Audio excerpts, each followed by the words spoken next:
This is number 75 in chapter 9. It's looking at elements that are part of these polyatomics that can expand their octet, and we're still looking at resonance as well. And so I'm going to do all of 75 here, all A through D. And so 75A starts to look at the structure for phosphate. Phosphate is a polyatomic that we need to deal with. And so you tend to find a trend with these polyatomics that have a lot of oxygen in their structure. And what we find is that the oxygens are the ones that are going to be bearing the negative charge, because again they're the most electronegative in this structure. And then that means the phosphorus is going to go in the middle somewhere. And so somehow we have to facilitate bonding to all of the oxygens. And so in order to do that, phosphorus is going to take its 5 valence electrons, 3 of which are unpaired, and it's going to expand its octet to now have all of these electrons unpaired, so it can use all of them to facilitate bonding. And so if we start to put in the oxygens in that type of structure, we can first form 3 bonds to our oxygens.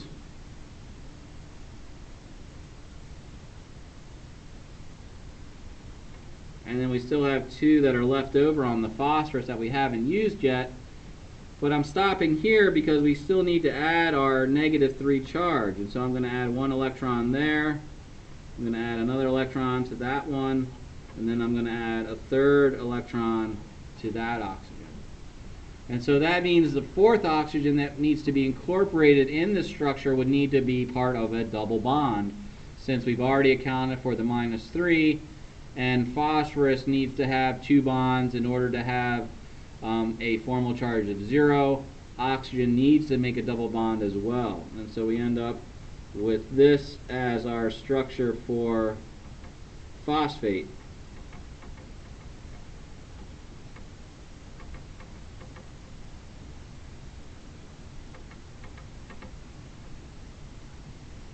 And so if we were to draw that structure with bonds,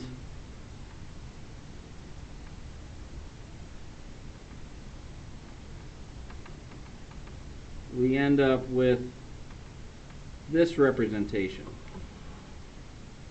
And this molecule, this polyatomic phosphate, has resonance. We have charge next to a double bond, and so as a result there are resonance structures associated with it by moving that double bond around and moving the charge around. And so we end up with 4 distinct resonance structures, again by simply moving the charge and the double bond around the phosphorus. So we first began with the double bond above. Now I've moved it over to the right side.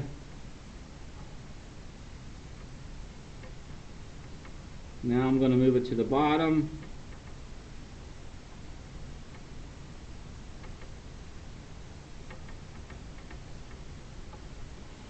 And now I'm going to move it to the one on the left.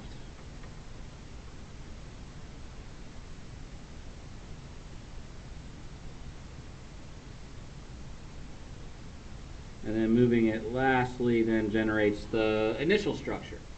So these are all the correct structure for phosphate, and then to be honest, that these double bonds and charges are really completely distributed equally around the molecule, which is why this highly charged anion, highly charged in the -3 state, is actually stable because of this resonance delocalization, this spreading out of the negative charge over a larger surface area.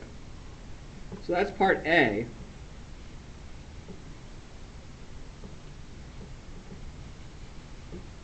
Part B looks at sulfite, which is SO3 minus 2. And so we're going to see kind of the same trend, meaning that oxygen's more electronegative than sulfur, so oxygen is going to get the negative charge. So if we look at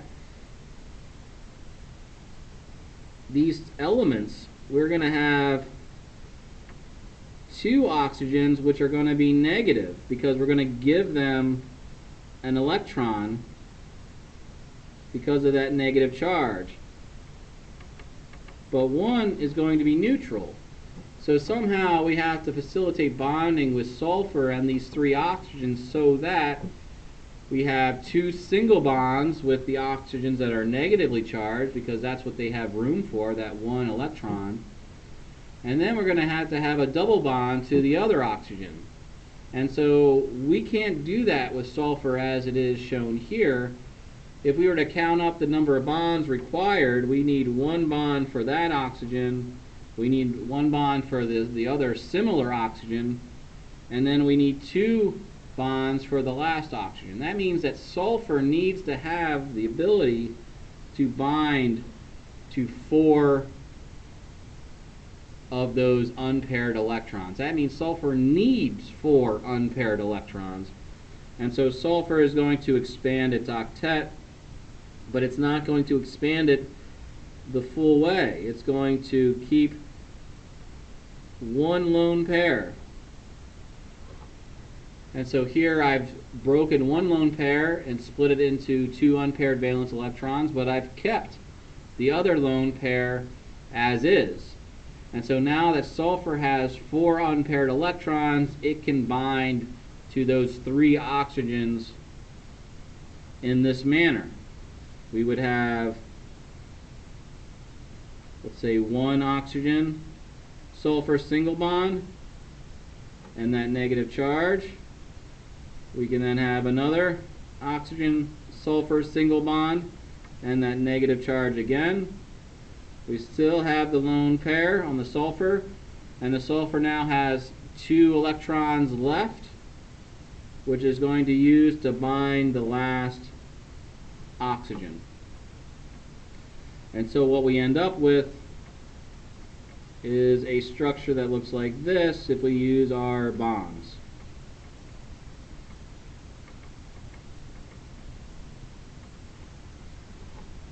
This is sulfite, and sulfite, just like phosphate, has resonance. We have a negative charge next to a double bond, and so again it's moving the charge as well as the double bond around the molecule. So one resonance form would be having the oxygen sulfur double bond to the right.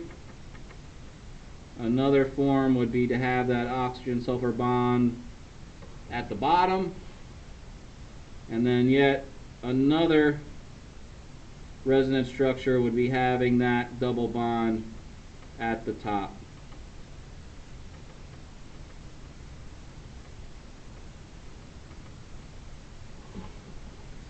And those are the 3 resonance structures for sulfite. And if you're curious about sulfur and it being neutral in this case, or not having a formal charge, you can do that calculation. Sulfur has 6 valence electrons. It has, in this case, 2 electrons in lone pairs, and it has 8 electrons in bonding. And again, we get 6 minus 6, which is equal to 0.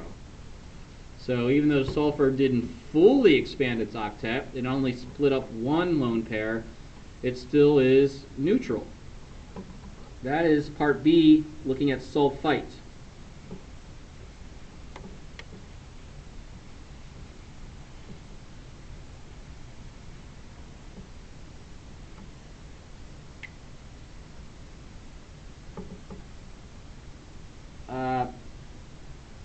So I've gone a little bit out of order here. Let's look at cyanide is going to be our next one. Cyanide, fairly simple molecule, I guess. It only just has 2 elements, carbon and nitrogen, and so we can begin by simply trying to facilitate the bonding that we need for each one of these elements. And so carbon likes to have 4 bonds, nitrogen likes to have 3, So let's just put those two together to maximize the bonding for nitrogen. And so what we end up with is something like this, where we have a carbon-nitrogen triple bond. We also have to add an electron because of that negative charge. And so in this case, nitrogen already has its 8 electrons, and so the only real spot to put it in would be right on carbon. And so carbon is going to have that negative charge associated with it. And so in this case, the structure that we get for cyanide is this. And so now the question is does it have resonance? And according to our definition, resonance has to have charge next to a double or triple bond. In this case, we do have charge, and we do have a triple bond, but they are not adjacent to each other. The anion is actually part of the triple bond, not next to the triple bond. So this structure does not have resonance according to our definition.